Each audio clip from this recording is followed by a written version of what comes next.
champions of the PVL All-Filipino Conference, the Petrogas Angels! What an emotional win for both you, Brooke and MJ. I know you guys are feeling ecstatic. You're feeling great. Your knees are on fire just because of that crazy game. I want to start off with Brooke. Brooke, you had an amazing game of 21 points. What was going through your mind? I know you had that scarf with you throughout the game. What was the significance of that scarf? It's to make sure, to wipe the sweat off, to keep calm. It's like kind of like a security blanket. Just kidding. But yeah, just mindset was to continue to push. Creamline, you can't let up. They're the team that's just going to continue to fight and then keep coming at you like nonstop. It doesn't matter what the score is, and you saw that in the third set. And fourth set, we just kept talking, hey, stay calm, stay calm. Like, we know we just have to keep trying our hardest and just stay together, and we prevailed. So congratulations to the team, and I'm very, very, very proud, and I can't believe this happened. You were very emotional as well, especially this being your first championship in your pro career. How does it feel? Did you have any moment in that game that you felt like, this is it, we're going to get the championship this time around? Oh, I wouldn't say I felt like that during the game. Creamline's they're a dynasty. They're a winning team, and the whole time we didn't ever feel like, oh, we had this. We knew we just had to fight and just see, like, we knew to put the effort in and just to see with the results. So it worked out in our favor, and again, super proud of the team. Everyone did a fantastic job. Amazing. I know you're catching your breath right now, so I'm gonna let you paint just half of the artwork.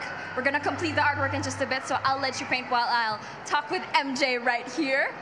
MJ, how are you feeling? How are your knees? What's going on in your mind right now?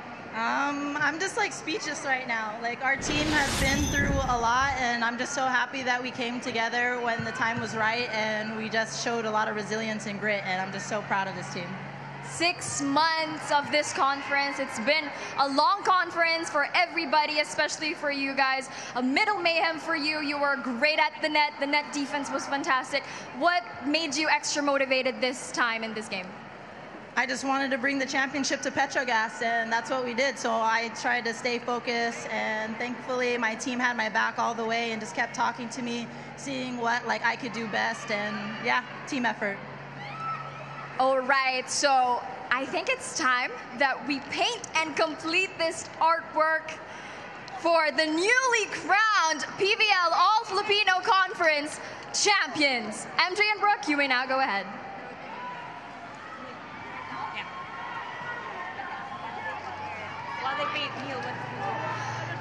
While Brooke and MJ are painting and completing the artwork, Neil, who are you with?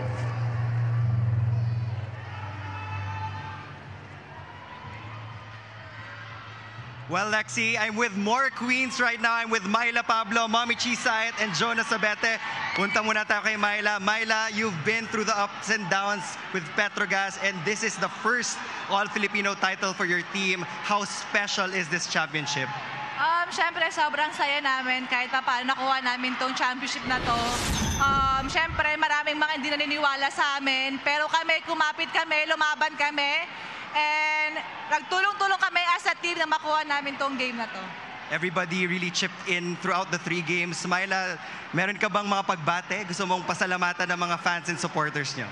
Siyempre, binabati ko yung mama ko, yung mga kapatid ko, yung mga pinsan ko, siyempre yung mga fans na sumusuporta sa amin, sila Sir Chito and si Sir Rafi. Yun lang po.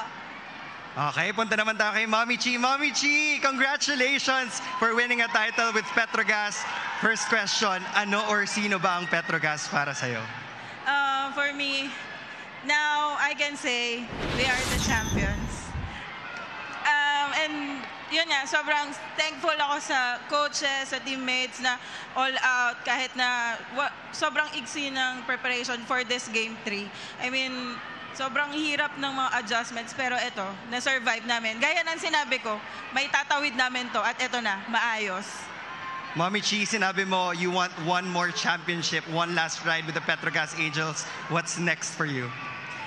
Okay, I will still be here in Angels. Andun na din, planning for retire, but not too soon, but soon. You've heard it here first. more championships, hopefully, with the Petrogas Angels. Now, let's go to Jonah Sabete. Jonah, you've suffered through cramps in this game, but you pushed through. Hindi ka nagpapasab. What went through your head as you came back here in game number 3? Actually, di ko na din magkakausap. Paano ba? Yun nga, sabi ko lang, lalaban ko to. Sinabi ko naman to sa kanila na ilalaban ko to. Tutulong ako sa team kung anong mangyari. Kahit anong mangyari, magkadabali-bali na yung katawan ko, ilalaban ko to. Well, that was the heart of a champion for you. Congratulations, Jonah, Mami Chi, and Myla Pablo. Lexi, alam ko may mga kasama ka pa dyan. Sino pa ba ang kasama mo? Alam mo, Neil, itong dalawang kasama ko, tuwang-tuwa. Actually, kanina medyo napaiyak silang dalawa. They were hugging each other. I'm with Rem Palma, the heart of the Petrogas Angels. And of course, the head of it all, Coach Koji, who's been fantastic in headlining this team. You know, I want to start off with Rem. Rem, every time na nag-uusap tayo, lagi mong sasabihin, puso. Bukod sa skill, puso talaga yung umiiral sa bawat laro. Anong klaseng puso ang meron ang Petrogas Angels ngayon, lalo na at natawid nyo itong championship na to? Itong series na to, sobrang daming pinagdaanan talaga ng team. Halos andun na kami sa dulo ng mga pasensya namin, andun na kami sa dulo ng lahat ng kakayahan namin. Pero sabi ko sa kanila, let's fight with heart. Let's fight na ibigay na natin lahat ng kaya natin. Kasi andito na tayo pinagtrabahuan natin to, wag natin ibigay basta-basta. Thank you, Rem. Now, Coach Koji, earlier we had that chat and then you said that the atmosphere is different today and you think that today is the day, and definitely today is the day. How are you feeling right now? What pushed the emotions? What pushed the tears? Yes, today is a big difference in my player atmosphere. Yes, I trust it today player. Yeah, so we could win, but I appreciate Creamline. That was When you're having game with Creamline, kasi di ba laging hindi ka naman basta-basta pwedeng magpaka-relax or magbigay lang kasi nga alam natin kung gaano rin talaga katibay yung team nila. So kami, kailangan talaga naming pagtrabahuan yun ng multiple times sa lahat ng effort na kailangan namin bigay. Yeah, absolutely. And now it's the Holy Week after this. Absolutely. I know you guys are tired, so I'm going to get you off of the camera. But what do we have next, guys?